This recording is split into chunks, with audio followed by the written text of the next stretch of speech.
Сайн байцгаана өрхөн мөндөд үзэгчдээ сонноос угаас та бүхэнтэйгээ нараагийн мэдээ хөтөлбөрийнхөө шинэ дугаараар иргэн уулзаж байгаад таатай байна. Танд энэхүү мэдээ таалагдвал манай сувагт subscribe хийж мэдээгээ шеэрлэн бусадтай хуваалцаарай.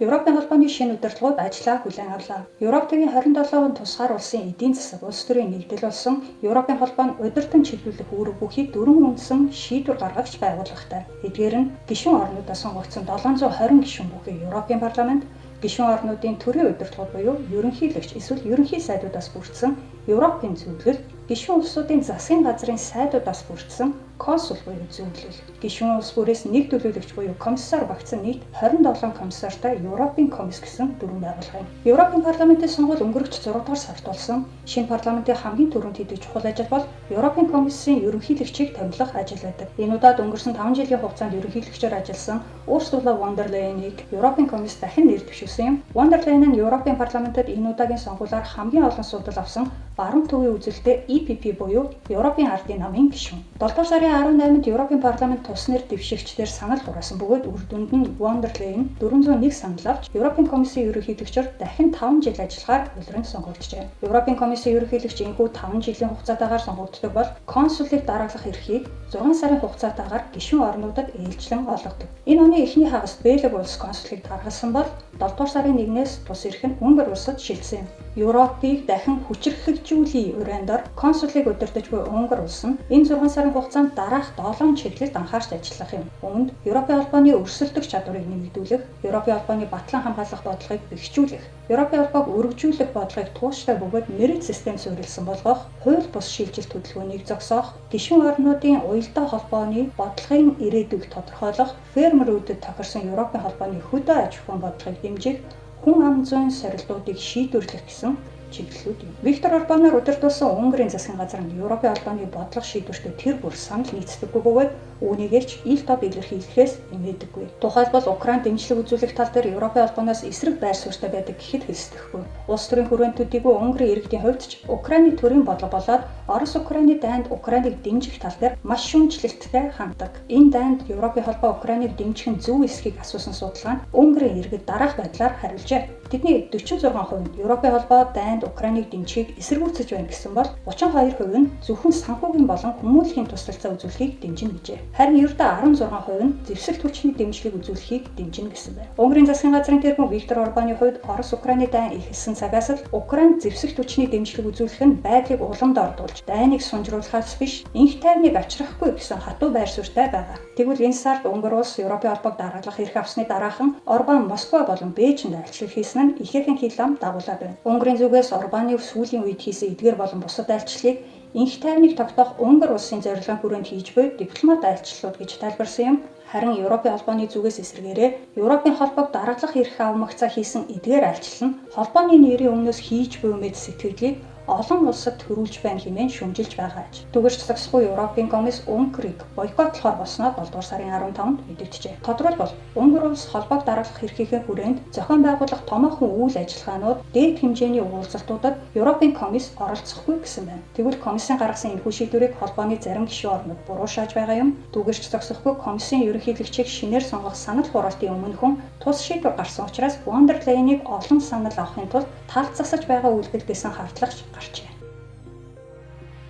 Австри, Унгар, Чехийн намууд нэгдсэн шинэ баруун жигүүрийн эвсэл. 6 дугаар сард болсон Европын парламентын сонгуулийн үр дүнг бид өмнөх дугаараараа мэдсэн билээ. Шинээр сонгогдсон гишүүд улс төрийн үзэл баримтлалаас хамаарат Европын парламент дахь бүлгүүдэд ордог. Харин аль нэг бүлэгт орохыг хүсэхгүй байгаа тохиолдолд доод тал нь 23 гишүүн нийлээд шинэ бүлэг үүсгэх боломжтой байдаг. Тэгвэл сонгуулиас хойш 1 сарын хугацаанд парламент дахь бүлгүүдийн хувьд багагүй хувьсэл гарсан байна. Тодорхойлбол сонгуулийн дараахан шинэ парламентын 634 гишүүд 7 бүлэгт хуваагдсан орсон бол Унгарын Фидес, Германы AfD намын гишүүд зохиолсон 89 гишүүн аль нэг бүлэгт ороогүй байсан юм. Тэгвэл өнгөрсөн сарын хугацаанд 2 шинэ бүлэг үүсч нэг бүлэг бүрмөсөн таржээ. 2019 онд хамгийн олон судалтай EPP бүлгээс гарч тойжирсан Унгарын Фидес намын тэргүүн Виктор Орбан энэ удаад бүхнийг шинээр эхлүүлэхээр шийджээ. Тэрээр Австри FPO, Чехийн АНО намынхантай нийлж Европын төлөөх эх орончид нэртэй баруун жигүүрийн шинэ эвсэл үүсгэв. Гэхдээ Европын парламентод шинэ бүлэг үүсгэхэд тавигддаг бас нэгэн шалгуурыг давах шаардлага тэдэнд тулгарсан юм. Бүлэг нь хамгийн багадаа 23 гишүүнтэй байх ёстойгоос гадна 7 улсын төлөөллийг багтаах ёстой. Эх орончид 2 дахь шалгуурыг давахад хинч хүндрэлтэй байсангүй. Бүлэгт ороогүй байсан гишүүдийн зарим нь мөн ID бүлгийн дийлэнх гишүүд тэдэнтэй тун хөдөлгөөр нэгдэв. Ингээ 2-7 хоногийн дотор тэд Европын парламентод суудлын тоогоор 3-т орох хэмжээний том бүлэг болж эсвэргээрээ ID бүлэг тарав. Шинээр үүссэн 2 дахь бүлэг бол ESN буюу тусгаар үндэстнүүдийн Европ хэмээх мөн л барууны үзэл баримталтай бүлэг юм. Энэ бүлэгт Германы AfD буюу Германы төлөөх альтернатив намын гишүүд зохилж байна. Ингээд парламентын шинэ бүтцийг харвал зүүн болон зүүн төвийн үзэлтэй бүлгүүд нийт 312 суудал, баруун ба баруун төвийн үзэлтэй бүлгүүд нийт 375 суудалтай болсон бол үлдсэн 33 суудал нь одоогоор ямар нэг бүлгийн харьяалалгүй байна. Оросын холбооны улс Европын 81 хэвлэл мэдээллийн байгууллагыг блоклжээ.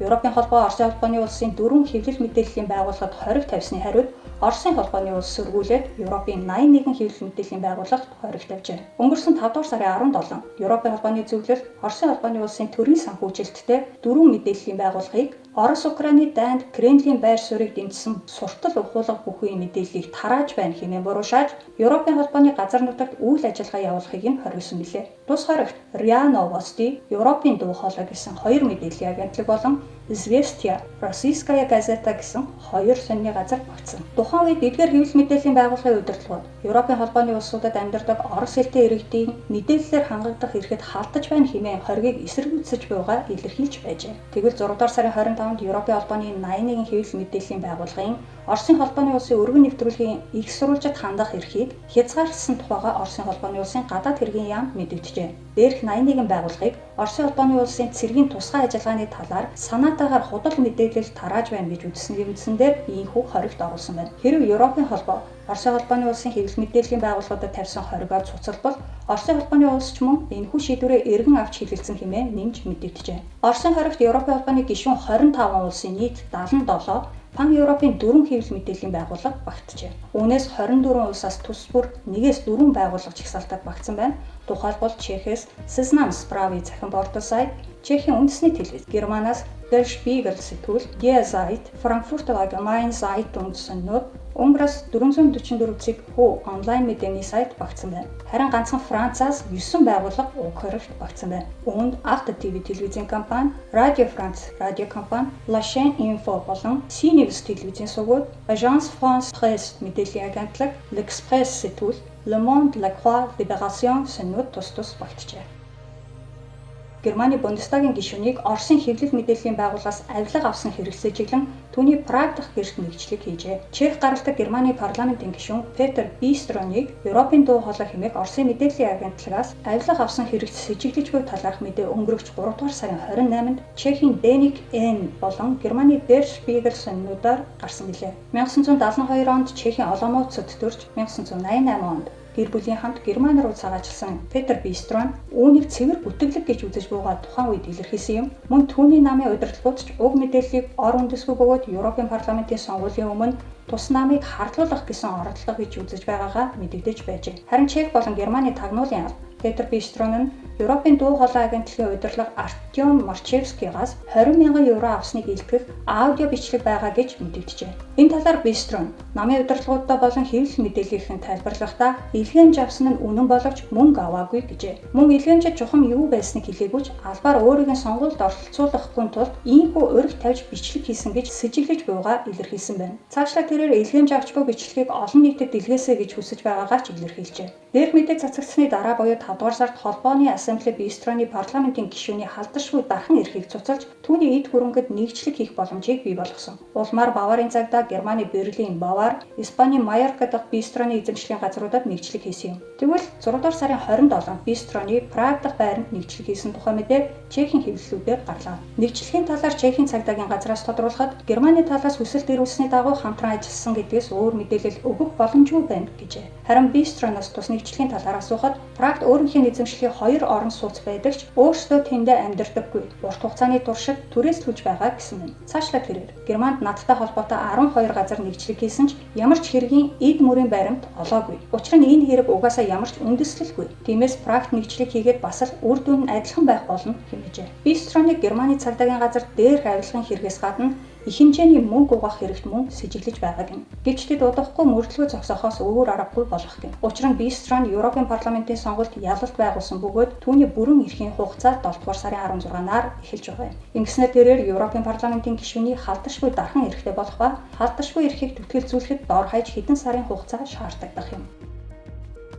Прагаас Будапешт руу явж байсан зорчигч тээврийн галт тэрэг замдаа автобустай мөргөлдөж 7 хүний ам эрсэлжээ. 6 дугаар сарын ихэр Чехийн Пардубица хотод Rigojet компани зорчигч тээврийн галт тэрэг осолд орж 4 хүн ам насаа алдсан харамсалтай хэрэг гарсан билээ. Тэгвэл уг хэрэгээс сарч хүрэхгүй хугацааны дараа буюу 6 дугаар сарын 27-нд Чехийн төрийн өмчид České dráhy компани галт тэрэг Прагаас Будапешт орох замдаа Словакийн газар нутаг дээр автобустай мөргөлдсөн онц ноцтой осол гарлаа. Хэдийгээр дээрх хоёр осол нь хоорондоо холбоо хамааралгүйч ганцхан сарын ийм том хоёр осол гарсан нь олон нийтийг баггүй цочирдуулаад байна. Словакид гарсан ослын тухайд 200 орчим зорчигчтой явсан České dráhy-гийн галт тэрэг Новый Замкийн хотын ойролцоох төмөр замын гармаар гарч байсан Arriva компани дунд оврын автобусыг мөргөн 2 хуваасан байна. Автобусны толгой хэсэг галт тэрэгний толгойтой мөргөлдөж галд автсан бол өгсөн хэсэг нь төмөр замын хажуугийн жалга руу оржээ. Ослын улмаас 7 хүн нас барж хэд хэдэн хүн гэмтэл авч ойролцоох хотуудын эмнэлэгт хүргэгдсэн байна. Нас барсан хүмүүс нь бүгд автобусанд явж байсан байна. Хэргийн газраас хамгийн ойрын эмнэлэг нь Новый Замкийн хотын эмнэлэг боловч тус эмнэлэг ослын өмнөх өдөр болсон хүчтэй шуурганы улмаас хаагдсан байжээ. Тиймээс өвчтнүүдийг Левице, Галанда, Комарно, Нитра, Братислав хотын эмнэлгүүд рүү хүргэсэн байна. Ослын шалтгааны талаар халбан ёсны дүгнэлт одоогоор гараагүй байна.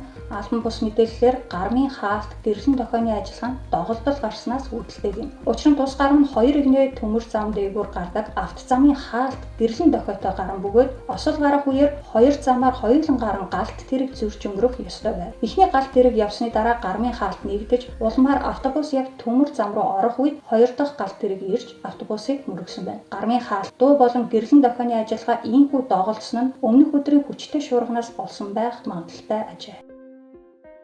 Чехийн олон нийтийн телевиз, радиогийн төлбөр нэмэгдэх бөгөөд энэ нь Чехэд амьдардаг гадаадын иргэдэд ч нөлөөлнө. Чехийн олон нийтийн телевизийн сарын хураамж 2008 оноос хойш, радиогийн 2005 оноос хойш огт өөрчлөгдөөгүй. Тиймээс эдгээр байгууллагуудын үйл ажиллагааг хэвийн үргэлжлүүлэхийн тулд тарифыг нь өөрчлөх хуулийн саналыг засгийн газар гаргажээ. Тодорхойлбол телевизийн сарын төлбөрийг 15 короноор нэмэгдүүлж 150 корон болгох, радиогийн төлбөрийг 10 короноор нэмэгдүүлж сарын 55 корон болгох гэнэ. Цаашдаа улсын инфляцийн түвшинтэй уялдуулан ирээдүйд телевиз радиогийн төлбөрийг тогтмол нэмж байхаар энэхүү хуулийн нэмэлт өөрчлөлтөд тусгасан байна. Хэн телевиз радиогийн төлбөр төлөх ёстой вэ? Чехэд үйл ажиллагаа явуулдаг ихэнх бизнесийн байгууллагууд болон өрхүүд тус төлбөрийг төлөх ёстой. Гадаадын иргэдийн тухайд Чехэд урт хугацаагаар эсвэл бүр мөсөн оршин суух эрхтэй бол телевиз радиогийн төлбөр төлнө. Гэхдээ өрхийн орлого бага бол төлбөрөөс чөлөөлөгдөнө. Тодорхойлбол тухайн өрхийн сүүлийн улирлын орлого амжиргааны доод түвшнээс 215 дахин бага эсвэл түүнээс ч илүү бага бол төлбөрөөс чөлөөлөгдөнө. Мөн хараагүй эсвэл дүлий хүмүүс төлбөрөөс чөлөөлөгдөнө. Үүнээс гадна 5 хүртэлх тооны ажилтнтай жижиг бизнесийн байгууллагууд болон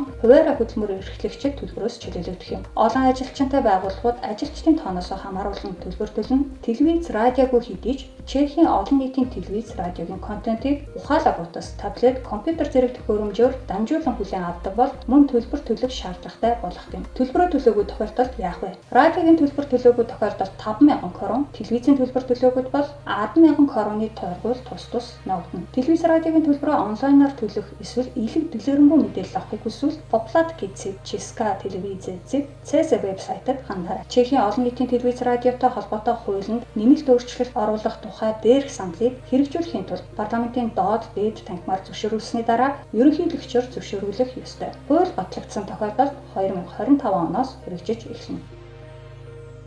Америкийн томоохон үйлдвэрлэгч Чехийн Zlín аймагт үйлдвэрлэлээ өргөжүүлэхээр 2 тэрбум $2 хөрөнгө оруулалт хийхээр боллоо. Америкийн нэгдсэн улсын хагас дамжуулагч үйлдвэрлэгч Onsemi компани Zlín-ий Rojno-Podratkhostim хот дахь үйлдвэрийнхээ хагас дамжуулагчийн үйлдвэрлэлээ өргөжүүлэхээр 2 тэрбум $2 хөрөнгө оруулалт хийхээр болсноо зарлжээ. Тус хөрөнгө оруулалтын үр дүнд 1000 гаруй шинэ ажлын байр бий болох гэнэ. Энэхүү хөрөнгө оруулалт нь Чехийн түүхэнд хувийн компани хийж буй хамгийн том хөрөнгө оруулалт болж байна. Onsemi компани уг хөрөнгө оруулалтаа захиргааны дата машин, сэргээ гэдэг эрчим хүчний их усүр, хиймэл оюунд суурилсан дата төв зэрэгт ашиглагддаг ухаалаг эрчим хүчний хагас дамжуулагчийг үйлдвэрлэхэд зарцуулах гэнэ. Чехийн томоохон автомашин үйлдвэрлэгч Авто Шкода компани Onsemi-гээс автомашины зарим эд ангиудаа авдаг бөгөөд тус үйлдвэрийн өргөтгөлийг таатаагаар хүлээн авч буйгаа илэрхийлжээ. Мөн санхүү эдийн засгийн экспертүүд болон орон нутгийн захиргааныхан ч энэхүү үйл явдлаас үүдэн гарч болох эерэг үр дагавруудын талаар санал бодлоо илэрхийлсэн байна. Тухайлбал Unicredit банкны шинжээч Паул Собишек Onsemi-гийн хөрөнгө оруулалт нь Чех улс руу гадаадын бусад өндөр технологийн салбарынхныг